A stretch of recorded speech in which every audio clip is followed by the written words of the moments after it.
Okay, Basi Legani Tovshim Membeis. We're still in the middle of the first paragraph. So in these books, we're closer to the bottom of the first page, which is Chav Dalid.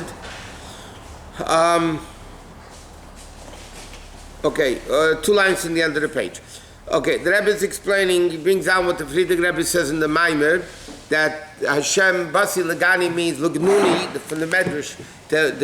I came back to my dwelling place where I was. Oh, it's dripping here. Where I was to begin with. Hashem Shechina was down here. The 7 Avedas made the Shechina leave. The 7 Tzaddikim came back and brought it back. That's what Tzaddikim do. V'amichum Tzaddikim.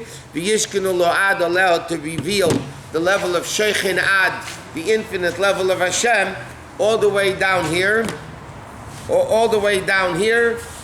in a way that is called Istalik, which means it's higher than world. It's not a revelation that normally can come into the world. It's a revelation above world. So he says, and that's why his stalkus of a tzaddik is also called his stalik, because not, God forbid, it leaves, but on the contrary, it's a greater revelation than it was before. And in Mavor B'tchilas HaHemshech, it's explained at the beginning of the Basi Legani, Zel fi shagili v'ashro b'efen she'ena metzumtem u'mugbol u'modeh b'kelim. It says, why is it called his stalik? Because it's a level of elokus, which is not limited within the restrictions of vessels, meaning of limitation. It's the infinite revelation of Hashem to such an extent that Kulo Almin, all the worlds are equal, meaning the highest world of Atzilus and the lowest world of Asiya are so equal by it because it's so infinite. Therefore it's called the name Istalik, because of the greatness that's in it. But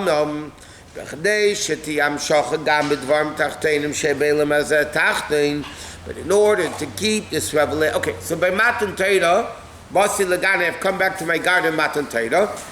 The point is, by Matan Torah, this level of Elokus became revealed again down here. But in order to keep it down here, that it should stay in the physical world,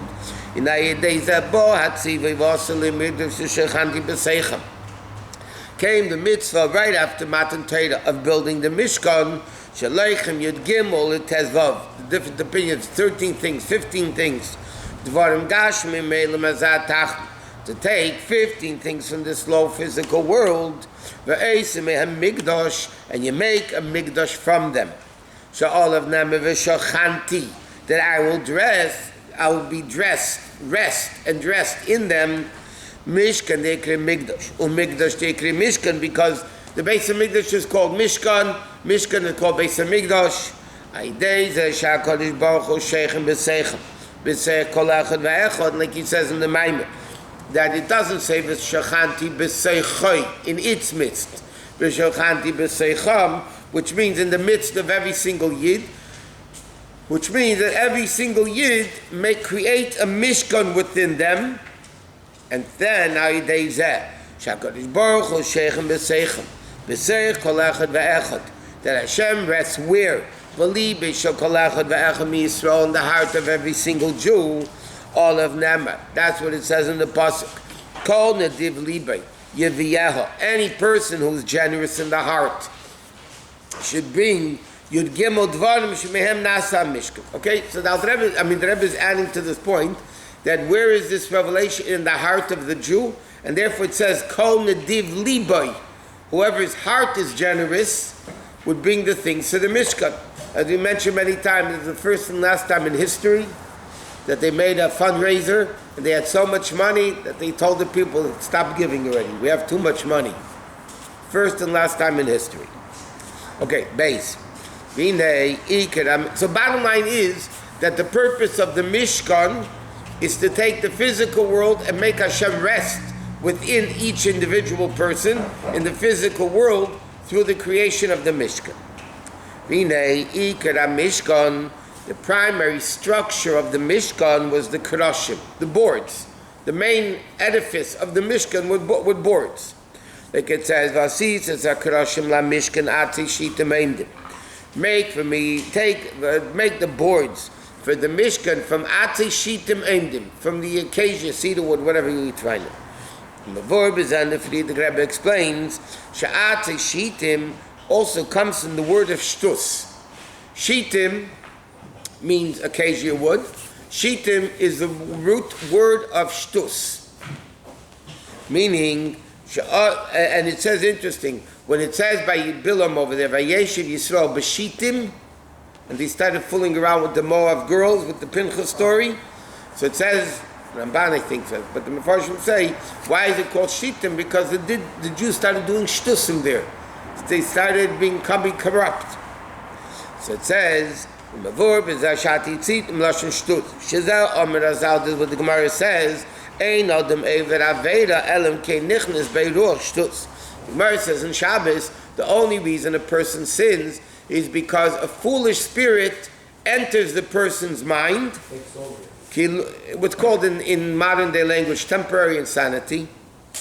Without it, without this ruach shtus, this foolish spirit within them, i.e. the Yetzer Hara,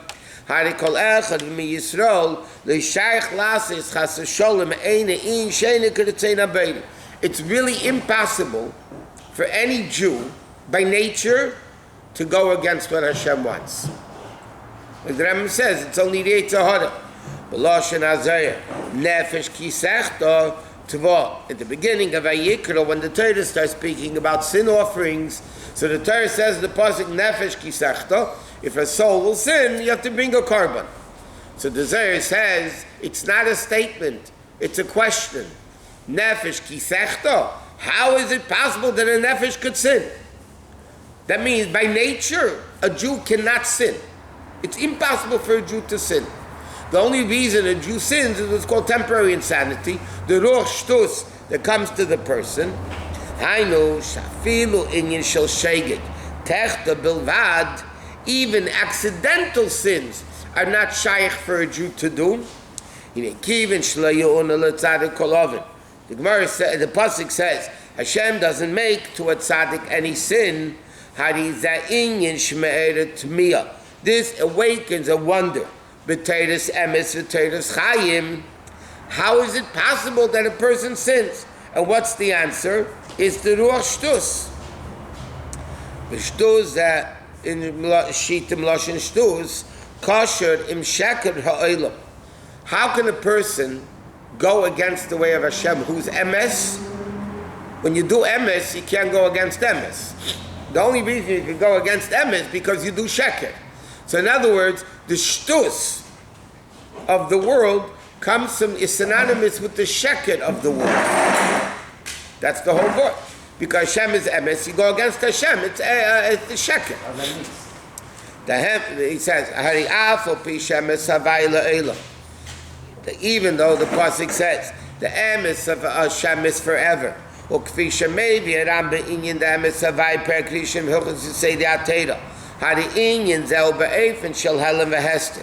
That level of the impossibility for a Jew to sin and that Hashem's godliness is prevailing is in a way of concealment.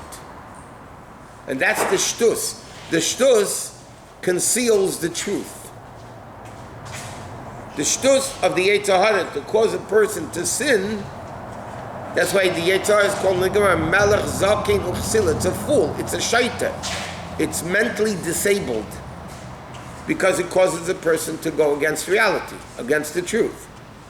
And even in accidental sin, Chassidus explains, why is it that an accidental sin, I didn't even know I committed a sin. You have to bring a sin offering. A guy by accident kills somebody, God forbid, his best friend.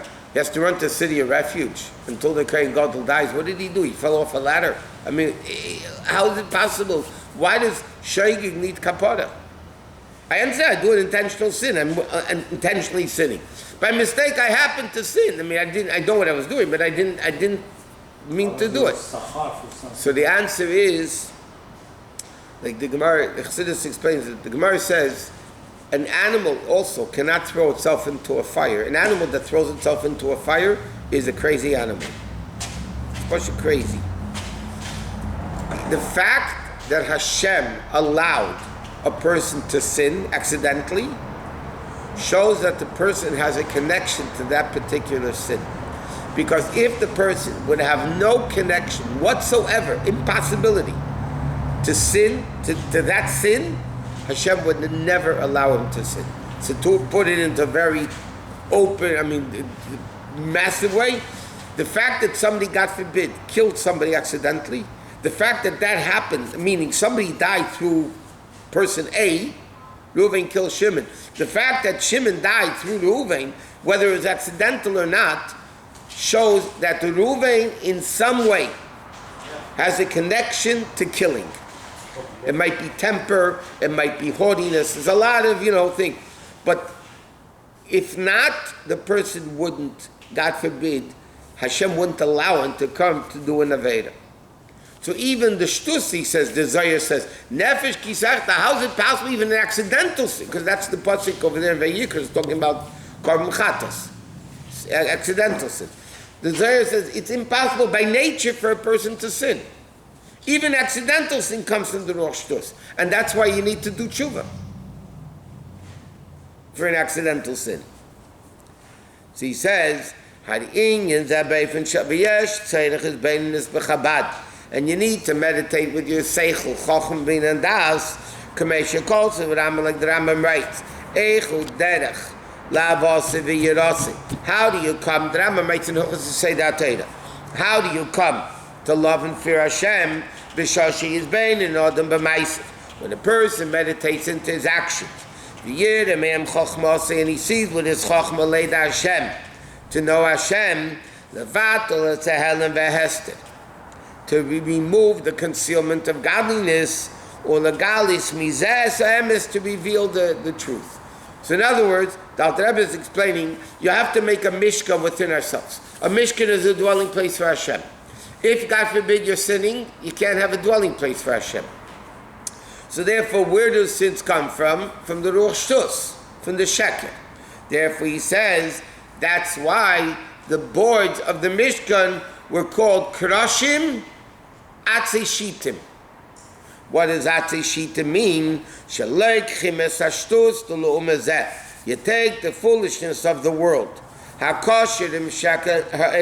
which is connected to the falseness of the world, contrary to Emes Hashem La'elam, the Emes of Hashem,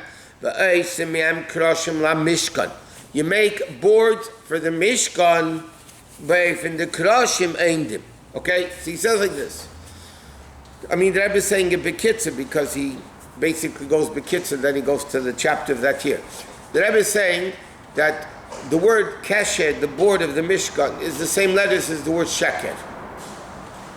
So what's the inyan of a Mishkan? Taking Sheker of the world, falseness of the world, and making it into a Krashim, the board of the Mishkan. Not only that, what do? You take Shtus, Shitim, Shtus of the world, and you make it Shtus of Kedusha. Foolishness of Kedusha. He doesn't call it, but the Gemara says that the rabbi that would dance crazily at weddings, and they would make fun of him, and then when he died, this column of fire came down, and they said the Shtus that he did helped him. In other words, to combat, this is what the Rabbi explains in the Maamar, or the Maamar, to combat Shtus of evil, you need Shtus of Kedusha. Why? Because if it's bent all the way to the left, and you want to get back, you have to bend it all the way to the right. That's why, by the way, all the things, but the initiatives of the Rebbe were all issues of Shtus of Kedusha. Because there's such a darkness before Mashiach of Shtus of evil, Sheker of evil,